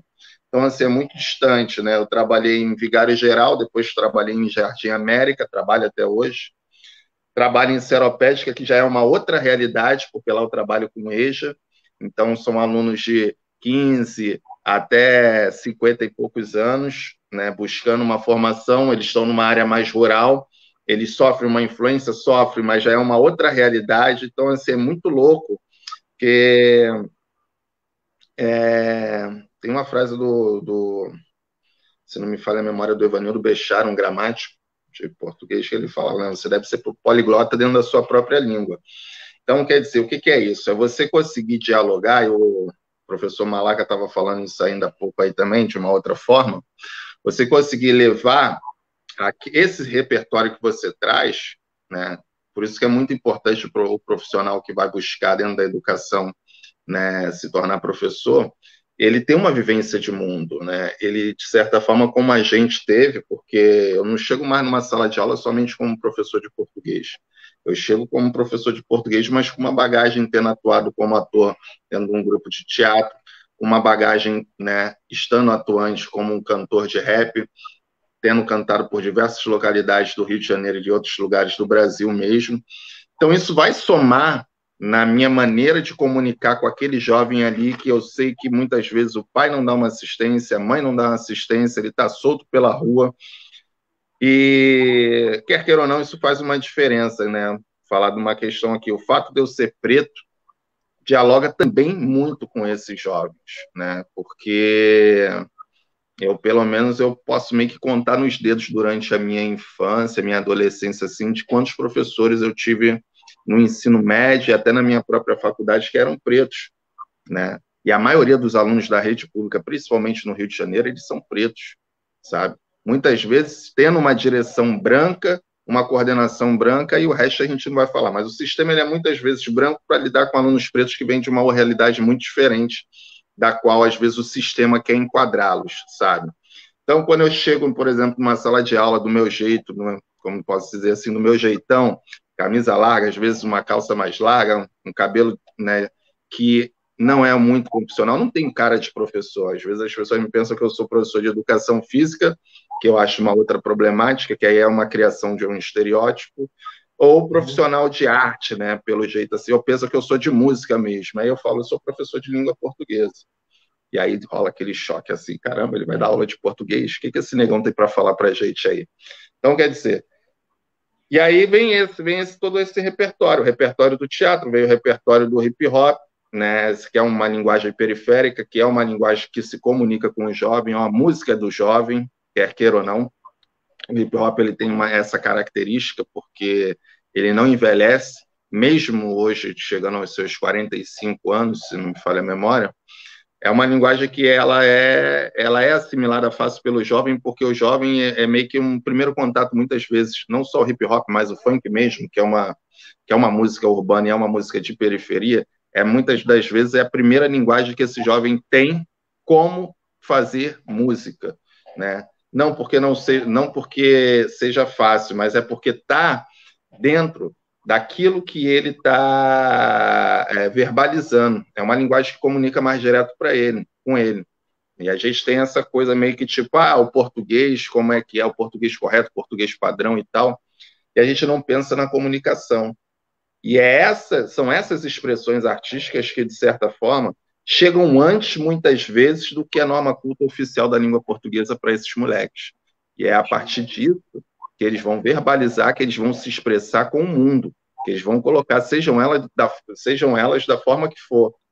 Então, é muito importante que esses educadores que estão se formando, essa galera que está, né, buscando a área da educação, tenha essa visão. Não vejam, né, por exemplo, tanto o hip hop quanto o próprio funk como uma linguagem que não deve ser valorizada para dentro da sala de aula, né? Os Racionais, eles foram agora recentemente utilizados num vestibular lá da uma faculdade, né, renomada lá de São Paulo, agora não me vem a memória. Já entraram no Enem. E assim, por quê? Porque isso é uma realidade, a gente não pode mais negligenciar. Eu acho bacana e da hora, né, o período da Bossa Nova, a galera do Chico e tal, só que a gente já está em 2020. E isso, quer queira ou não é o que o jovem vê e ouve hoje. Então, é preciso que a gente como eu posso dizer, que a gente consiga harmonizar essas questões, que assim, é importante o clássico, é importante o cânone, mas é importante a gente estar olhando para o hoje. para o contemporâneo. Quem é que está dialogando? Quem é que está se comunicando? O mundo não é mais o mesmo. Não dá para a gente mais achar que o mundo é o mesmo na época em que a 20 cantava que a banda ia passar, porque não tem mais banda, né? Essa é a verdade. Então é preciso se atualizar a todo momento, porque, né, a maneira da gente se comunicar também mudou, da mesma forma que tem essa coisa, a língua voa e a mão se arrasta, né?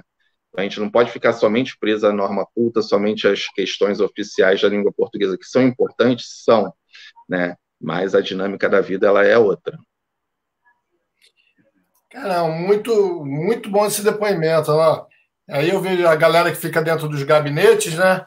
E que não sabe o que se passa, né? Na realidade, com essa relação aí de identificação, né, com o teu público, né? O professor Malaca também falou um pouco disso no início da fala dele, que ele estranhou um pouco aquele contato, e você traz toda essa bagagem de vivência e seropédica, Volta Redonda, já são realidades bem. Se você vier aqui para Rio das Ostras, também é outra realidade, mesmo na escola pública. Eu lembro de uma coisa que aconteceu quando eu era animador cultural, lá em Jardim Anhangá, não sei se já é 4º distrito ou 3º distrito de Caxias, lá perto de Imbariê, e veio uma professora de educação física de Botafogo dar aula lá, e ela fez um exercício muito bacana de colocar os meninos deitados no chão e pedir para eles se expressarem com o corpo deitado no chão e pararem numa posição. E aí ela vinha com giz e riscava, e depois pediu para eles se levantarem e olhar o que eles construíram com o corpo. Só que essa prática era uma prática que os policiais faziam quando encontravam algum corpo caído, de demarcar ali o corpo. E eles viam isso. E aí foi um choradeiro louco daquelas crianças ao verem os seus corpos ali desenhados no chão. Né? É a coisa da vivência, da identidade, do estar em loco, né? de investigar o local que você está. Não que um professor não possa vir de um lugar para dar aula em outro, mas é muito importante essa pesquisa, conhecer o público que você está falando, essa coisa que você falou, muito importante. Né? A gente, às vezes, se esquece da comunicação. Se não está comunicando, é ineficaz. Por mais que seja a norma culta, o que seja, mas se não está comunicando, é ineficaz. Aí eu aproveito isso aqui, colocar uma questão aqui do nosso amigo Marcos. Deixa eu colocar o meu aparelho tecnológico aqui para ler. Quando o aluno já tem o conhecimento, então ele terá um reforço. Agora, se ele chega sem esse conhecimento, aí será melhor a contribuição do educador para a construção desse conhecimento. Então, esse educador tem que estar preparado para isso. E aí, quando o professor Malaca fala dessa questão do repertório sociocultural, de uma maneira que o aluno tem que trazer, por isso que eu quis inverter um pouco essa situação do educador com esse repertório. Né? E nesse caso, da tua fala, é riquíssimo. É muito, muito gratificante saber esse caminho que vocês estão trilhando e ver que vocês são profissionais diferenciados, comprometidos com toda essa questão. Tem um outro comentário aqui, nem li, vou confiar. Botar comentário sem ler é um problema. Mas já olha, parceiro, nossa. Reinaldo, a pauta de hoje é tão necessária para a educação brasileira e vocês nos ofertam com 2 personalidades de um potencial criativo enorme. Gosto muito de chocolate e a minha preferência é o Sonho de Valsa. Mas com esses caras é para pedir bis. O Jorge é um figuraço, meu irmão. Sempre muito leve e muito poético. Né? O Marcos está falando aqui uma excelente observação. Então, galera, assim, a gente já passou de 1 hora, né? Que lidar com esse tempo da internet é uma coisa de louco. Né? A gente não falou quase nada, mas eu acho que o depoimento de vocês foi muito maravilhoso. Malaca, um comentário anterior aqui, eu não sei do que se trata, aí você esclarece aqui para a gente. Quer dizer, sem parte, o Alex pediu para você falar do roteiro Anjos do Pé Sujo, que é a adaptação do livro do Vicente Portela. É um escritor, amigo nosso também. Ah, não me mate assim, meu filho. Rapaz, olha, isso aí eu tive uma alegria muito grande, cara, com o Alex, que ele entrou em contato comigo e ele pediu para fazer uma leitura do livro. E assim, eu fiquei tão extasiado com a leitura desse roteiro que eu tentei fazer humildemente algumas contribuições com ele no roteiro, porque o roteiro, ele é... Eu gosto de fazer eu faço, né, essas alusões, essas intertextualidades, essas analogias dos repertórios.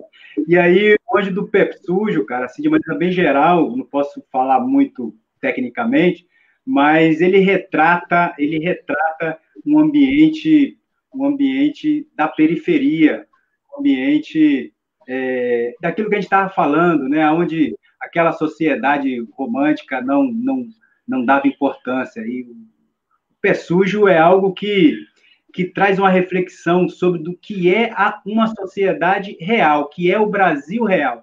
Eu vendo uma reportagem do Ariano Suassuna, ele fala do Brasil oficial e do Brasil real.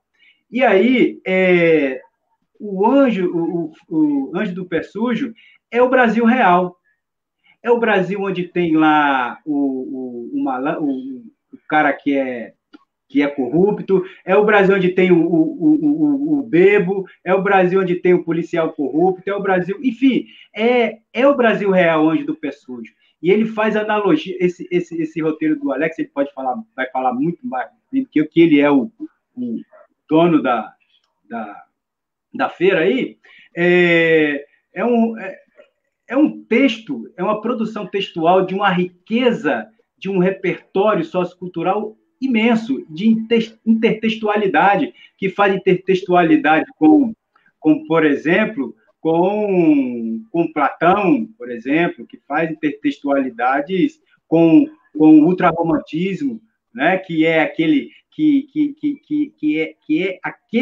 aquelas pessoas, aqueles personagens da sociedade que estão fora daquele Brasil oficial, daquele sistema, que é o cara que é o ébrio, que é o cara que dá gargalhada, que xinga, que fala sobre política, como o povão fala numa mesa do bar, tomando um gole de cachaça.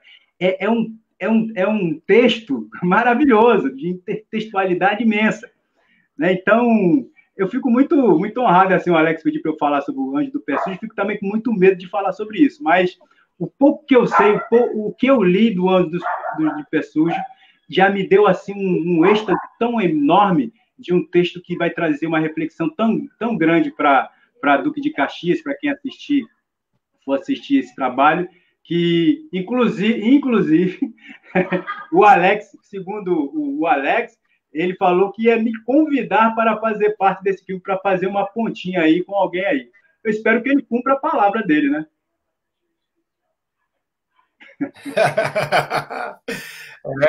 Não é que vai cumprir, ele é com cara de palavra. Quando ele lembra, ele cumpre, sim. É capaceiro. E é legal, assim, as coisas vão se encaixando, que o Alan, no início, P,10 falou um pouco que ele tá... Você é autor dos seus roteiros, né, dos seus scripts.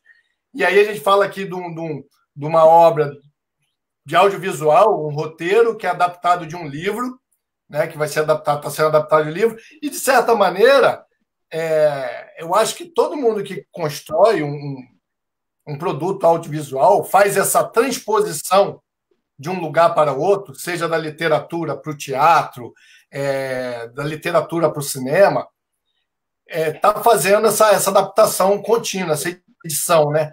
No teu caso, P,10, que eu acho que você já falou das citações que às vezes se coloca, mas adaptar o mundo real para os seus clipes, para a sua música, escolher, ter essa imagem na tua cabeça de qual o ambiente que aquilo se passa, quem são as pessoas que habitam aquele universo, como é que é essa construção?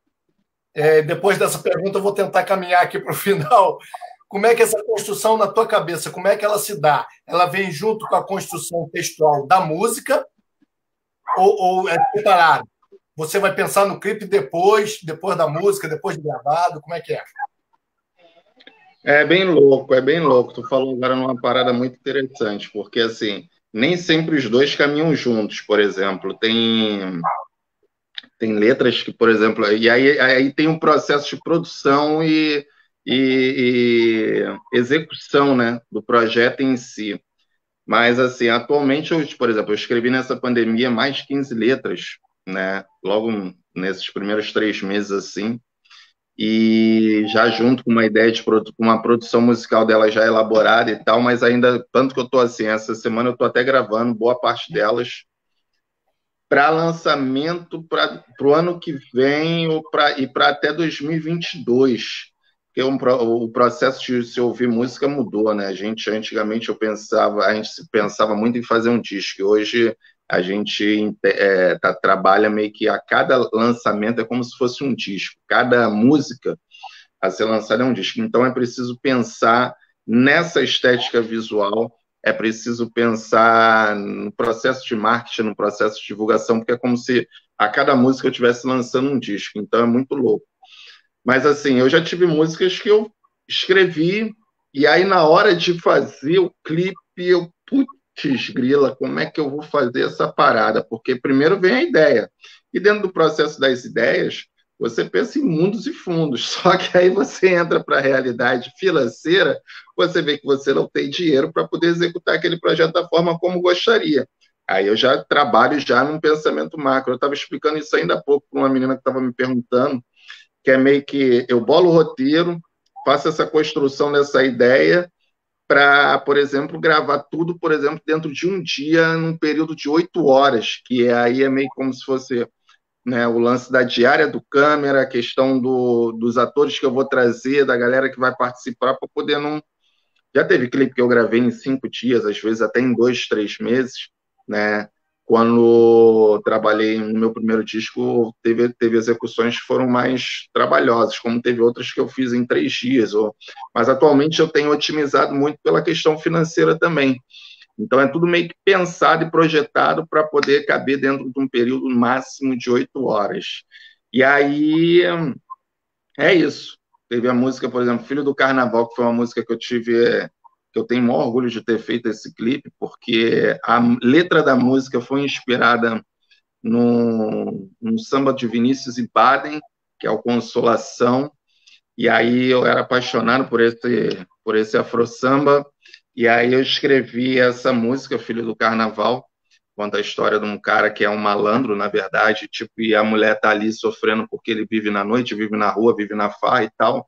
E aí eu, na hora de fazer o clipe, eu falei, puta merda, se eu fizer esse clipe do jeito que ele tá aí, eu vou tomar pau da mulherada toda, porque a mulher se fode no final e o cara se dá bem, entendeu? E aí você não tem um juízo de valor meio muito confuso nisso aí. Então a letra ela caminha por essa coisa, larga o mal para ser meu bem, que a mulher tá ali sofrendo com o cara e ela canta no final, porra, larga que ela tá ainda esperando que o cara voltasse para ela. E aí eu falei, eu preciso mudar, desconstruir essa ideia que a letra de certa forma trabalha, que é uma música que eu escrevi em 2006 e aí eu vou gravar para um disco, para um clipe que vai sair em 2018. Olha a doideira, 12 anos depois, né? Eu já tinha escrito a letra lá atrás e não tinha pensado em estética de clipe ou coisa parecida, mas é uma música que eu tenho muito orgulho de ter feito, e aí na hora de fazer o clipe eu falei, vou ter que desconstruir isso tudo. Aí calhou de eu conhecer a Tulani, eu ter a história dela, eu já tinha uma ideia de fazer um roteiro num sentido de uma construção diferente do clipe, porque necessariamente, né, o clipe ele não precisa ser a reprodução fiel da ideia da música. Opa, acho que saiu aí, eu saí, tô aí falando. Então o clipe tá meio tendo que... um bug aqui Tá dando para me ouvir aí? Voltou? A gente teve... Tá. Eu tive um bug aqui, não sei se foi para geral, se foi para todo mundo, mas vamos lá. Tomara que em casa todo mundo esteja ouvindo, só eu que tenha perdido. Só apagou aqui, mas voltou agora. Então, assim, e aí na hora de fazer esse clipe, por exemplo, eu fiz toda uma outra construção na qual eu trazia uma reflexão final, e aí peguei a questão trabalhei uma ideia de abandono paterno, porque por conta dessa ideia de 5 milhões de crianças sem o registro do pai, fui fazer uma pesquisa fodida, cheguei até a falar com o filho do Edmundo nesse período, trocando uma ideia, porque ele é produtor de um filme que tem esse título, 5 milhões, né, que fala sobre essa questão do abandono paterno e tal, e trouxe isso para o contexto dessa música, desse clipe, que inicialmente não tinha nada a ver com essa história. Olha que louco. Então, aí, assim, meio que aí eu fui misturando essa perspectiva. O último clipe agora que eu lancei também, por exemplo, História Perdida de Amor, é uma narrativa que aponta para um caminho, porque o cara está falando sobre um relacionamento abusivo e tudo mais, e aí eu falei, vai ser o mote da filmagem, mas aí eu busquei também fugir um pouco da narrativa da letra da música, de não mostrar somente o lado da mulher sendo abusiva, porque não é uma realidade que existe, a realidade é muito maior, né? Os homens são muito abusivos também, e aí, no final, trouxe uma reflexão que são, no caso, tanto eu quanto a outra atriz que participou, maravilhosa, por sinal, fez um trabalho muito belo, trazendo depoimentos e reflexões e pensamentos nossos a respeito sobre esse processo de relacionamento, sabe? Então, assim, sempre quando eu vou fazer um clipe, né, eu penso nessa coisa também de não amarrar a ideia ali ao que a letra está falando em si, de trazer uma outra mensagem também, além do que a letra traz. Porque senão fica, né, acaba sendo mais do mesmo. Mas é muito relativo. Tem hora que dá, às vezes, quando agora eu estou criando já pensando em fazer, mas teve coisas que, por exemplo, eu fiz lá atrás que tem música que fica guardada, que aí agora que eu vou, agora eu vou gravar isso aqui. Aí eu tenho que pensar no clipe porque não estava pensado.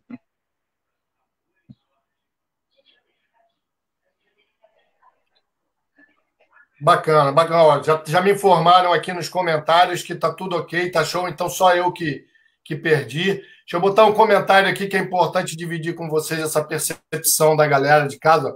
Marcos falou, essa live agregou muito como educador.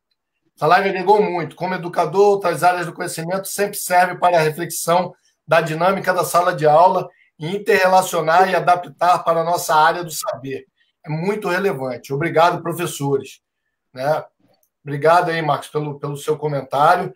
E aqui agora nós vamos caminhar aí para o final. Só quero pedir que eu vou chamar a Márcia aqui para a gente encerrar. E aí vocês vão falar um pouquinho do institucional de vocês, aí falando dos canais, tudo. Eu sei que muita coisa podia ser dita e deixou de ser dita. Eu só quero uma coisa que eu lembrei na fala do P,10, lá ainda sobre o repertório sociocultural. Engraçado você falar dessa coisa da coisa da comunicação, de adaptar o que você tem a dizer para aquele público. Que nós tivemos aqui o Cleiton Echeveste, que é presidente do CBTIG, que é o Centro Brasileiro de Teatro para a Infância e a Juventude, e o Cleiton estava falando isso. Eu perguntei ele sobre a produção do teatro infantil de hoje, né? E ele falou, cara, o importante é você tentar abrir um diálogo com essa criança, esse adolescente de hoje. Não se prender às convenções do teatro, não se prender ao que se definia como correto, mas você tem que abrir um diálogo e trazer temas pertinentes a essas crianças de hoje. Né? E é isso que eu vejo na fala de vocês. Essa preocupação de ter esse diálogo aberto e de trazer essa pertinência toda, né? E essa identidade desse repertório. Eu vou pedir a Márcia para vir, mas até para agilizar aqui, eu queria pedir, o P,10, qual um clipe que está no seu canal que você demais pode indicar aí? Oi? Está tremendo bastante sua voz. O som da cara, assim, a internet aqui hoje está meio bagunçada. Então, eu queria saber assim, um clipe que você possa falar assim, ó, vai lá no meu canal, busca, a gente termina tocando o teu clipe aqui, exibindo o teu clipe aqui. Qual que você indicaria? O último, História Perdida de Amor. Eu acho que eu falei ainda agora aqui. É um clipe que é interessante, né? Porque é igual essa coisa, né? Eu tô fora do teatro, mas toda vez que eu tô filmando, eu me sinto, de certa forma, também representando, né? Porque é aquilo que a gente traz, então eu não tenho como fazer isso sem usar essa vivência, sabe? Então, esse clipe, por exemplo, eu achei interessante por causa disso, porque foi um clipe que eu atuei mais do que cantei, não performei, não foi a coisa só do cantar a música. Então, História Perdida de Amor, eu tentando, né, dando um spoilerzinho numa tentativa de ser ator aí. A gente bota ele aqui no final. Malaca, tu ia falar alguma coisa? Diz aí. Cara, eu queria só, para a gente, até a respeito do tema dessa live, eu acho que ficou algo faltando, só um pequeno comentário, que é a questão, eu acho que do que é a produção do texto no teatro, dentro do teatro, que é o texto, que é dar sentido ao texto. E a nossa fala aqui, ela tem caminhado para uma fala de interatividade entre os indivíduos, né? Entre o professor, entre o aluno, entre aluno, professor, aluno, enfim, essa interatividade. Quando o Alan fala das experiências dele que ele tem na periferia, que a maioria são negros, ele fala de uma sociedade, ele fala do Brasil real, ele fala dessas dificuldades que existem dentro da educação lá nas escolas periféricas.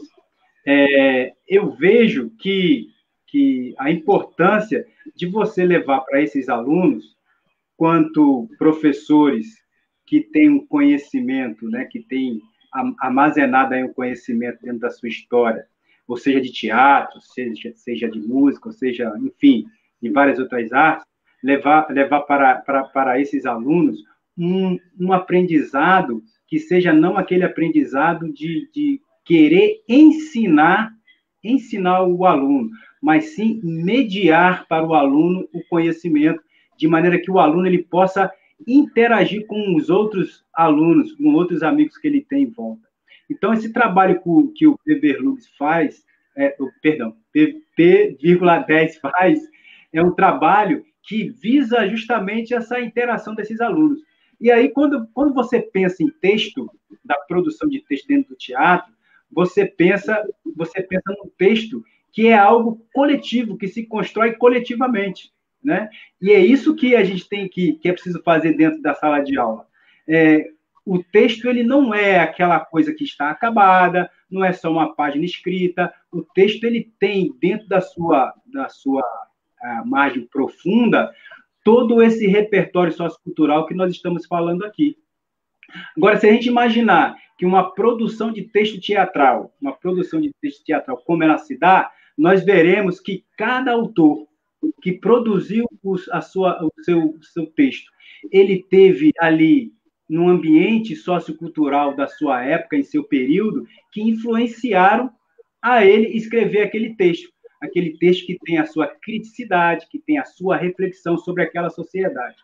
E aí, quando nós, quanto mediadores desses alunos, seja ele de periferia, de escola particular, ou que seja, a gente passar para esses alunos que essa visão de texto não é essa coisa fechada, não é essa estrutura enraizada, é sim essa interação entre essas pessoas, essas mentes, né, que tem vários repertórios que elas juntas é que formam o texto.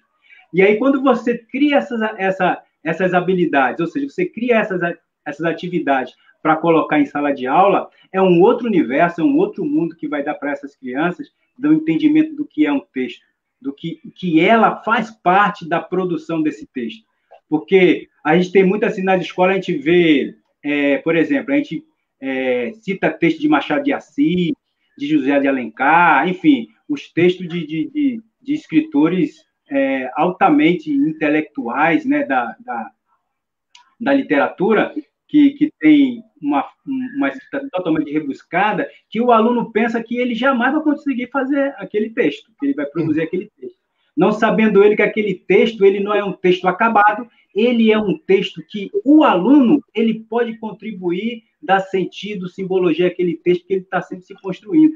E o aluno se sentir também um autor daquele texto também. O que ocorre hoje na nossa escola é que o aluno ele se sente humilhado, vamos dizer assim, porque o que passa para ele, o autor Machado de Assis, o autor tal, intelectual, e o aluno ele sente que ele não é capaz de produzir aquele texto, que na verdade o texto é algo que é inacabado e que nós como leitores, espectadores, atores, nós estamos sempre construindo esse texto. E essa visão ela tem que mudar dentro da sala de aula para que os alunos eles possam interagir com o texto, porque o texto é uma interação. O texto é um conjunto de interação comunicativa entre os indivíduos. Isso que forma o texto.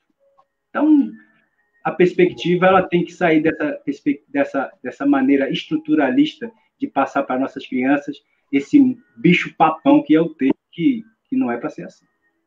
Por isso que eu falei dessa coisa do peso, né, da redação, que se coloca esse peso, né? Então, o sujeito já fica inibido para produzir, quando você tem uma responsabilidade tão grande. Né? E essa coisa de endeusar, de colocar o autor num pedestal, sempre distancia, sempre vai distanciar o leitor do seu autor. Mas se você mostrar que Machado de Assis estava falando da sociedade do século XIX, né, que você pode ir ali na praia do Flamengo e encontrar ainda resquícios daquela sociedade, seja através de uma arquitetura, seja através de um cenário, da natureza, você mostrar para ele que o cara estava falando do seu dia a dia, como se fala muito de Shakespeare ser um texto rebuscado, intelectual, e quando Shakespeare era um autor popular, né, para aquele tempo dele. E aí eu venho com Lorca para a gente... aqui o Lorca ele diz que o teatro ele tem que recorrer ao latejo social, à palpitação histórica, o drama da sua gente, a cor genuína da sua paisagem, né, para poder dizer algo, senão não é teatro.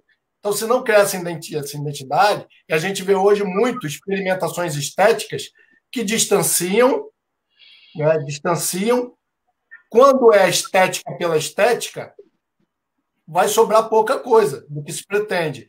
Agora, quando ela distancia como um fenômeno até para da interpretação, como o Brecht fazia, aí é uma outra questão. Mas totalmente de acordo com isso mesmo.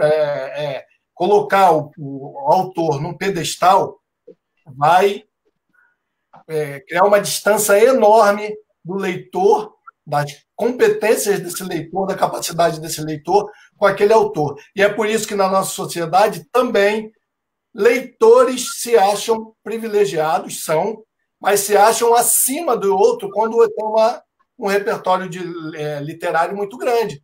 O cara que já leu Gabriel Garcia Marques, que já leu 100 Anos de Solidão, que foi uma obra que ganhou, né, o Nobel de Literatura, o cara se acha que ele é o grande privilegiado, que ele está acima dos outros, por conta dessa distância que se cria.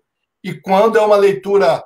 Né, o Gabriel Garcia Marques é tão gostoso de ler, eu acho tão... Lógico que 100 Anos de Solidão é um universo surreal, né, mas é fantástico. Universo fantástico, é essa palavra, universo fantástico. Bom, então, né, o tempo passou muito rápido, já estamos com 1h40 já de conversa. Vou chamar a Márcia aqui para botar a gente para casa. Márcia tem essa função agora. Ela deixa a gente brincar um pouco e depois bota a gente para casa. Fala aí, Márcia Cré. Conseguiu ler o texto? Tá mudo o seu telefone. Nossa!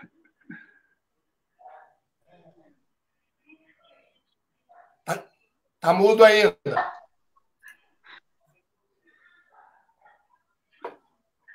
Tá mudo. Complicado. Agora que abriu, vai, fala de novo. Ficou complicado de ler o texto. Eu não sabia se lia ou se via vocês. Pô, tá vendo? Me deu um golpe hoje, hein? Me deu uma pernada. Mas fala aí, Marcos. Mas foi bom o papo, foi bom ouvir vocês. Fala aí das nossas redes sociais, do nosso...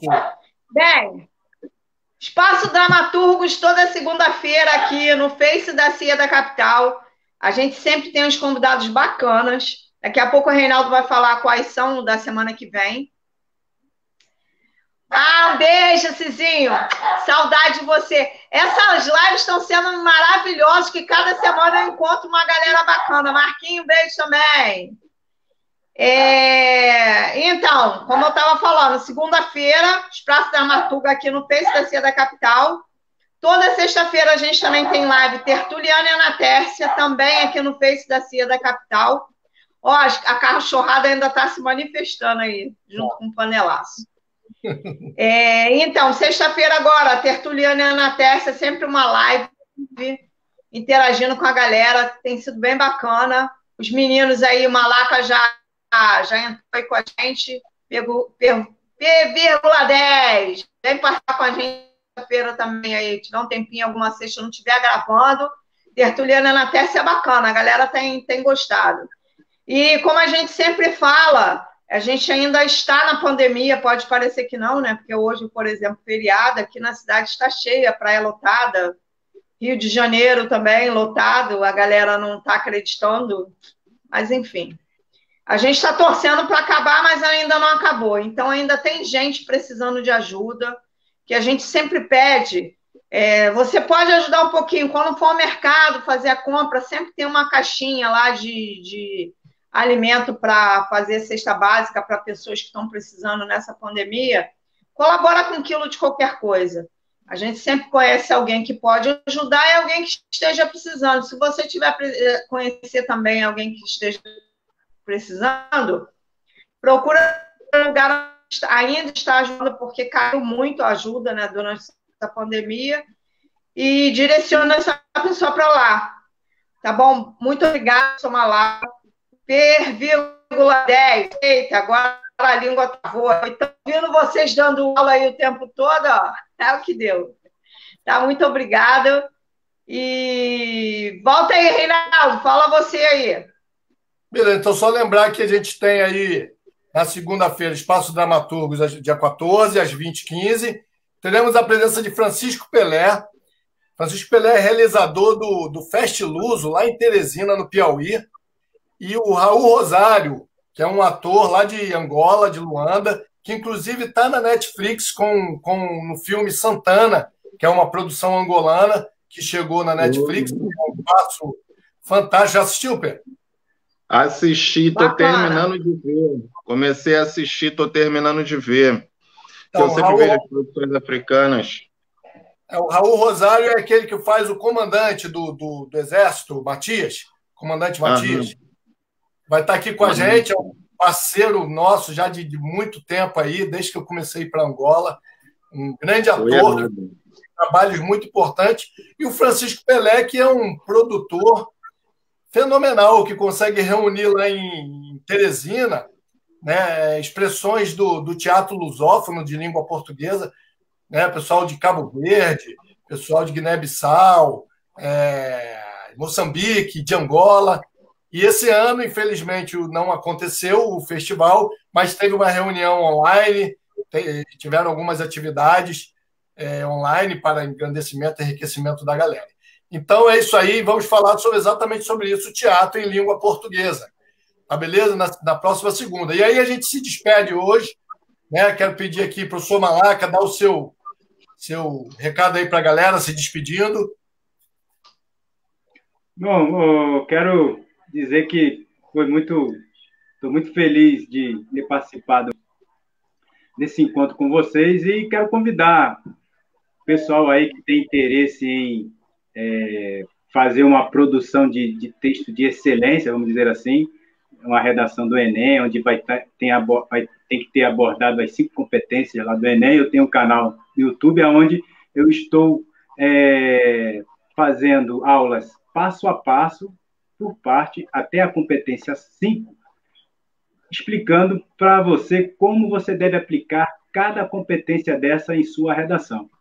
Após eu terminar as 5 competências, eu vou fazer a relação dessas competências, como elas agem dentro da sua redação, e conto com você lá. Espero que você possa se inscrever no canal e junto conosco nessa jornada aí, que eu tenho certeza que você vai melhorar assim de maneira significativa a sua redação, se você pretende fazer o Enem ou se você quer melhorar a sua produção de texto. Ok? Beleza, e quero lembrar, facinho no YouTube, Professor Malaca, e tem o link aí nos comentários. Vocês estão assistindo a gente aí nos comentários, tem o link do canal, assim como tem do canal também do P,10. Fala aí, Alain, se despede aí da galera. Bom, máximo respeito estar participando desse momento, que é histórico para mim, porque a gente está muito tempo sem se trocar ideia, né? Sem bater esse papo, sem botar uma resenha em dia, né? E estamos nessa questão aí do distanciamento social.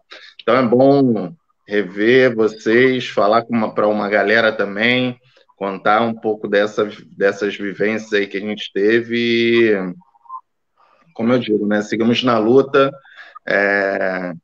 o sucesso é a caminhada e não a linha de chegada. Então, acho que a gente vai ter outros momentos além desse aí para poder também bater uma resenha boa, para poder, de repente, fazer mais até alguma coisa. E esse é o princípio. Estamos lá no canal, né? Só procurar lá P,10, do jeito que está escrito aí. Vocês vão achar no YouTube. A gente tem lançamento para esse mês também.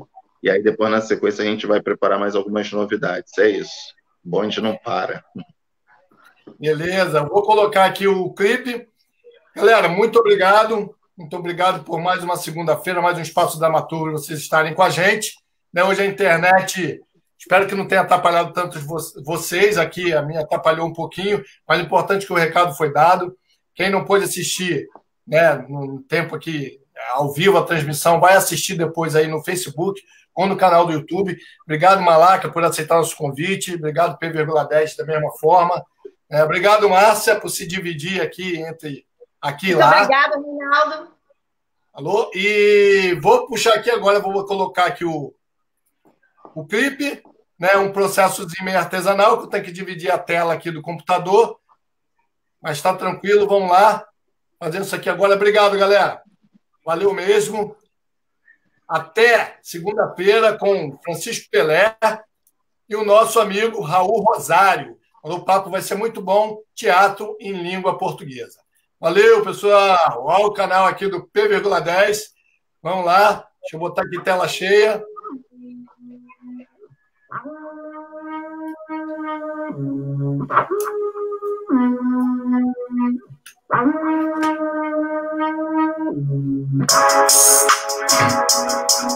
A gente tinha tudo pra ser foda. Pena que esticamos muita corda. Dois gênios atrevidos na mesma avenida, seguindo uma rota de uma estrada só de ida. A mais inteligente, sensual, destemida, mais bravo, calmo, sério, que a muitos intimida, querendo prosseguir de forma desprevenida, acelerando na entrada, se perdendo na saída, entre tragos de ego, doses de bebida. Eu ficava puto, você aborrecida, tentávamos achar o ponto de partida, sempre nos chocávamos de forma dolorida. Não bastava demonstrar que você era minha vida, você sempre achava que estava sendo traída. O ciúme só crescia de forma descabida, o abismo se formava num universo suicida. A gente se amava em noites mal bonitas, a gente só brigava de forma desmedida. Cada grita união, mais estremecida, cada braço nossa fé, outra recaída, a distância pesou, deixou comprometida, mas ninguém amarelou, nem fugiu da dividida. O nosso amor era puro, eu te amei mais que tudo, por ti pulei muro, encarei todo mundo, fiz da nossa relação meu porto seguro. Você foi escudo, mesmo andando no escuro, mas seu jeito imaturo futuro transformou nossa união num destino seguro. Meu sonho era casar, ser seu pai, eu juro, não era minha vontade esse fim prematuro. Eu fui bastante peitudo, mas no fim fiquei mudo, querendo encontrar um final menos duro, só pra ser seu barbudo, seu preto beiçudo, seu travante matador, eterno bochechudo, um bobão às avessas, que não é nada sisudo, transando gostoso no seu ouvido, sussurro entre mordidas e feridas. Eu te asseguro, você foi a maior, mas nós fomos puros, nosso romance de fadas, de final absurdo, muitos altos e baixos, desenlace obscuro, contrariamos a razão, mas não me censuro por uma história de amor, eu me aventuro.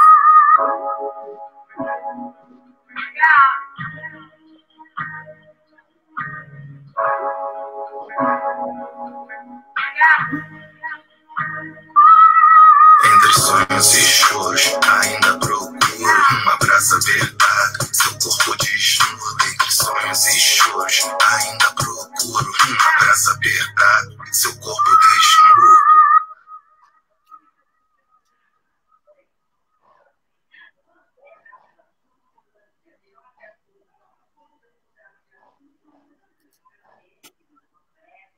Primeiramente, é importante frisar que não existe alecrim dourado nessa história, né? Valeu, galera.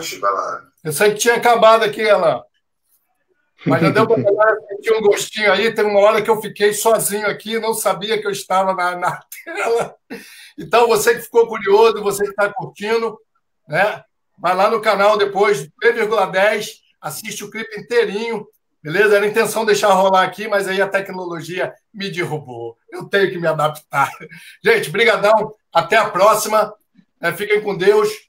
Acompanhem o canal do T,10, professor Malaca, e também da CIA da Capital. Um beijão e até a próxima. Valeu, galera. Valeu. Valeu.